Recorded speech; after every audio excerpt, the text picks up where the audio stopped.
Now, with the ongoing Occupy Wall Street movement, at least ongoing when I'm recording this, and also with a number of my recent interactions with people of the Venus Project persuasion, uh, it's I've it's made me uh, really spend a lot more time thinking about socialism and collectivism and central planning than I really care to.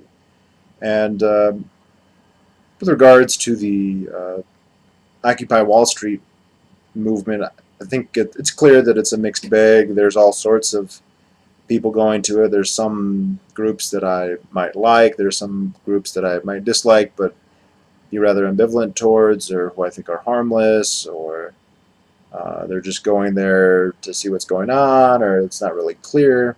Then there's also a lot there that is very, very disturbing to me, especially these videos. I've seen a couple of them, and I don't know how prevalent they are relative to everything else that's going on. It's hard to really form that kind of perception based on at this distance. But where they're doing the mass chanting and the rule by consensus, which is really just like all kinds of democracy, just a legitimization of whatever it is the ruling elites are going to do. They set up the plan, they enforce the plan, they get the citizenry to assent, and suddenly it's the will of heaven, the mass chanting, all that. I find that unbelievably creepy, and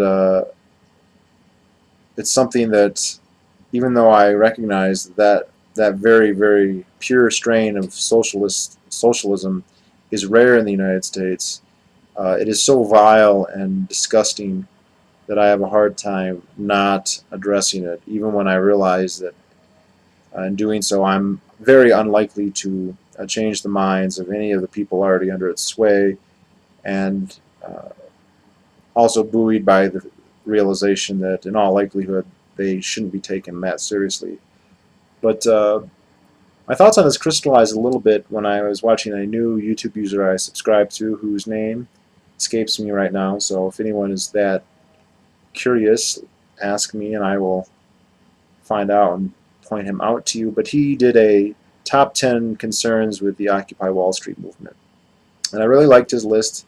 Thought it was very, very well thought out, and wasn't that predictable, but when he said it, I totally agreed. And his number one reason, which uh, didn't occur to me would be the number one reason, but as soon as he said it, I immediately assented, and that was that the Occupy Wall Street movement has zero commitment to non-aggression. And this made me think of the topic of this video, which is the beneficent aggression of socialism. And this is basically a necessary implication of all central planning and of all socialism and collectivism.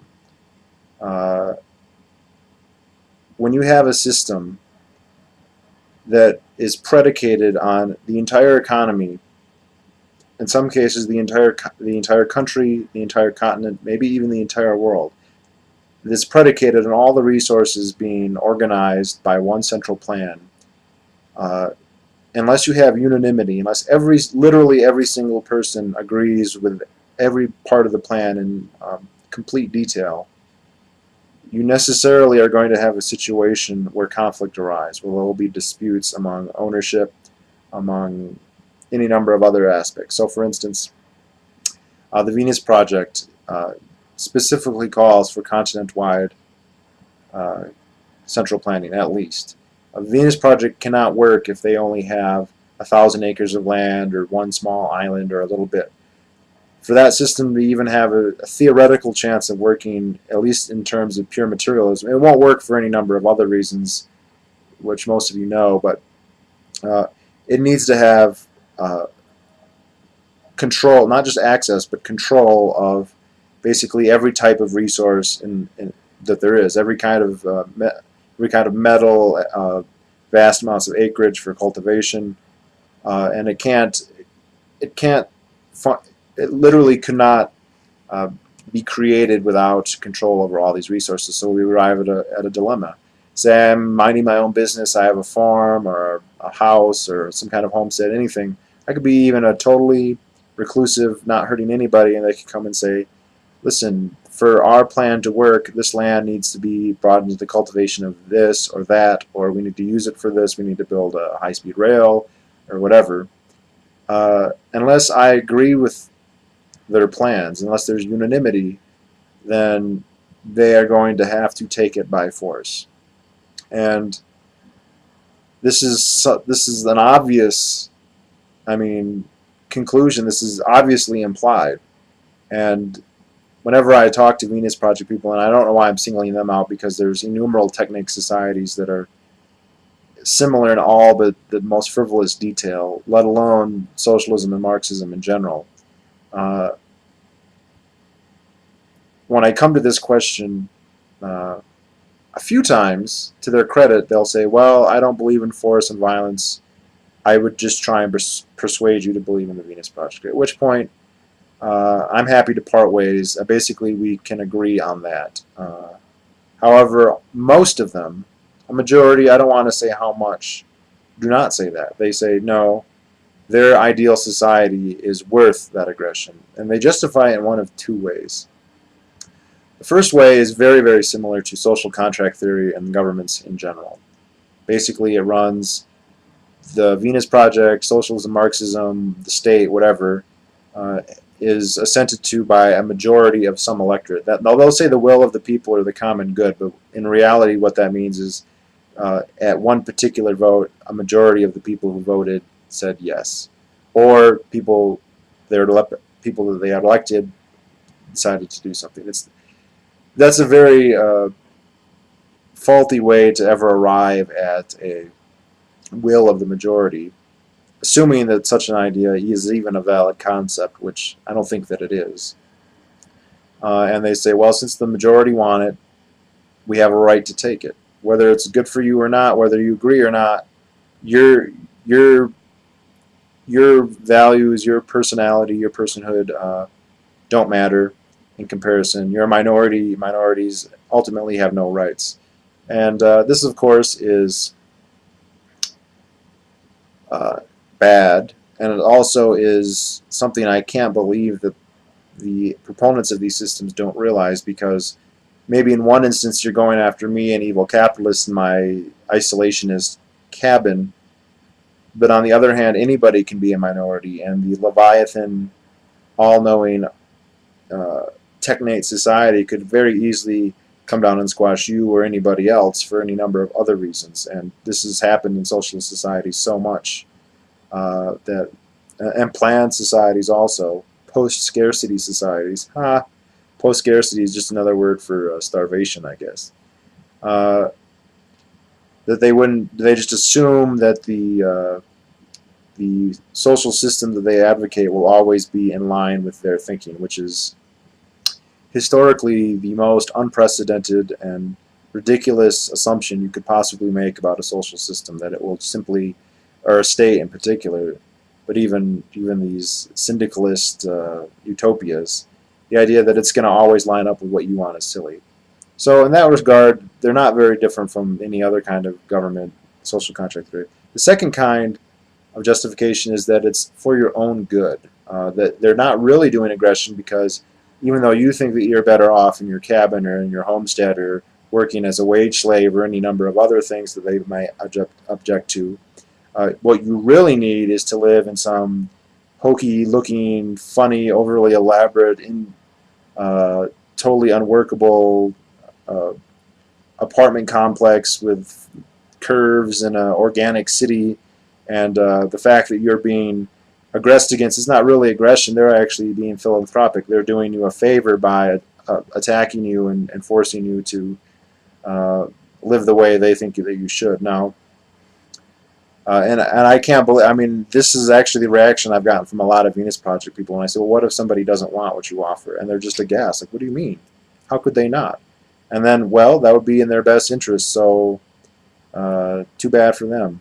Or not, it's not too bad for them because we're doing what's in their best interest. Now, this always strikes me as unbelievably hubristic and conceited, uh, that somebody would presume to know what is in your best interests, to the point where they'll actually use force to make you conform to their ideas of your best interest. Now, all this is dependent upon the unbelievably shaky basis of an objective theory of value, for which, although Marx didn't create, he put at the very core of his entire political philosophy and his economics, the idea that there's an objective value to so much labor, there's objective value to certain goods, and by extension, the Venus Project people or socialists of any kind can say, well, objectively, you need to live in this kind of environment, and this is so obviously false. And I think a lot of them take it for granted because they look at things and they say, well, assuming you have certain wants, then there are scientifically ways we can say are best to achieve them. So if I say I want to be as healthy as possible, my number one goal is the physical well-being of my body.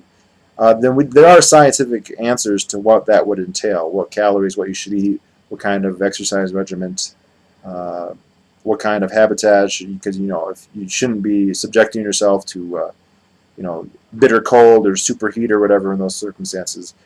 However, this begs the question: how much do you value the physical well-being of your body? And it's perfectly plausible, indeed, actually fairly common for people to value other ends more, or at least relatively more, to the health of their body. For instance, every year 1 million people in the world decide to kill themselves. They value ending their life more than preserving it. And there's no normative scientific way to say they're wrong. They should have let themselves live.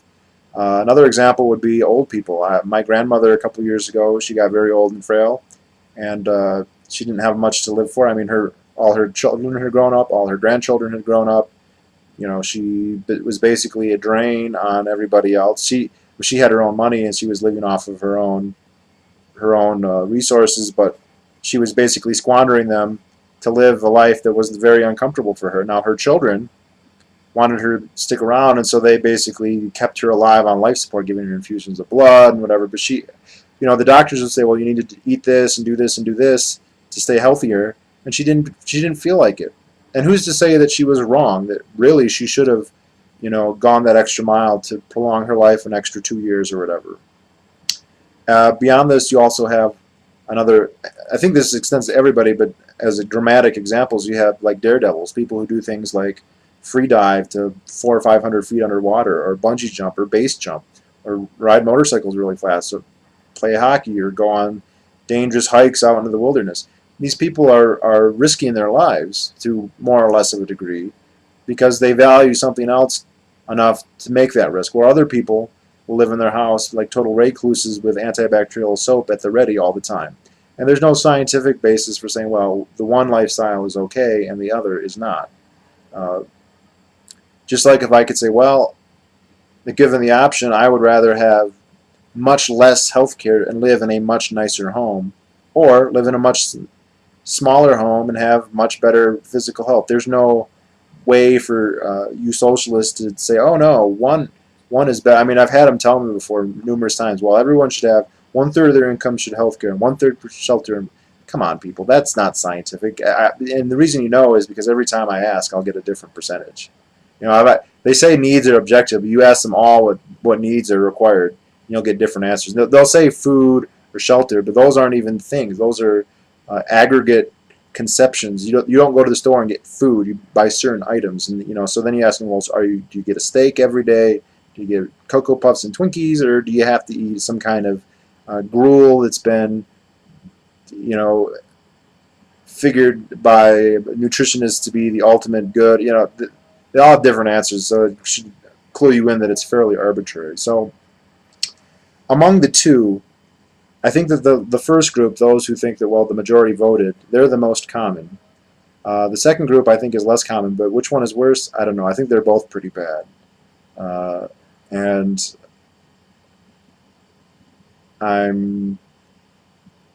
it's hard for me to put into words how much I despise this ideology, and the people who will subjugate their will to it I have a very difficult time seeing them as human. But I have my principles. If they want to do their thing voluntarily, that's fine. But none of that social contract bullshit for my own good. They come to my house telling me that I gotta move to the Venus Project for my own good, and they're gonna get a face full of lead. Not my thanks.